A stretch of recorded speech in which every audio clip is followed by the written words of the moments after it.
In 2020, I wrote a poem called With Us or Against Us. And with all of the infighting we are seeing once again within the Democratic Party, this poem once again feels very relevant. And it goes like this. In America these days, it is all or nothing. You're either with us or against us, racist or anti-racist, evil or pure, sinful or angelic. We cast stones at first movements. We are quick to judgment. We are unafraid to attack our allies if they do not speak the same as we do. We are angry. And justifiably so. But with anger, rationale is often thrown out the window. Bullets are too quick to fly, innocent lives are lost, and none of us can win. We create mobs and join them without always knowing what the mob is fighting for. We are often judged by tidbits without context. Solidified as monsters for past mistakes we are now ashamed of and wish to rectify. We are stunted by association and made unable to grow into the beautiful flowers we may have one day become. We are forced into corners, forced into statements, forced into boxes, forced into shadows, forced into societal cells for crimes sometimes misunderstood and often unintentional. We are amid a cultural revolution where warriors are trying to lead while simultaneously learning how to fight and discovering every day what exactly it is we are fighting for. We are an army without a definitive leader to turn to for advice, for guidance, for reassurance, for mediation, for strategy, for unity, for tranquility.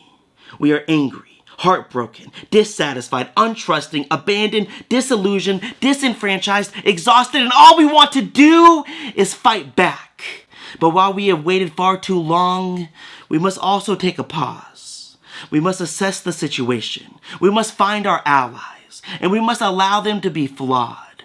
Because if we estrange ourselves from potential allies for ignorances they wish to rid themselves from, then we only force ourselves to fight with fewer and fewer soldiers. After all, if we alienate teammates, destroy their lives, wreck their images, crush their existence, then where else do we expect them to go but against us? Remember, in America these days, it is all or nothing. You're either with us or against us. And I'd rather have more for us than against. And look, I can already predict what some of these comments are going to say. And so I would like to clarify who it is that I am talking about. I do not mean that we need to accept all of those former Trump supporters or the politicians or business people who enabled him. I'm more so talking about what we see today with people like Gavin Newsom, Pete Buttigieg, AOC, Bernie Sanders. We are not meant to love these people. In fact, I'd argue it's fair to never like any politician. But we live in a political world, and so we need to make sure that we are using politicians effectively. And what I mean by that is when we look at somebody like Gavin Newsom, there are a lot of things that he does that you can disagree with, and that is totally okay. But we must also understand that he is a great tool for us right now because he is one of the few politicians actively fighting against Trump in the same way that people like Pete Buttigieg, AOC, and Bernie Sanders are. And so while there might be things that they do or say that we don't agree with, if all we do is slander them and make it so that they are not even usable, then we are wasting some of the precious opportunities that we actually have. And as soon as these politicians no longer have a benefit to us, that is when we throw them away.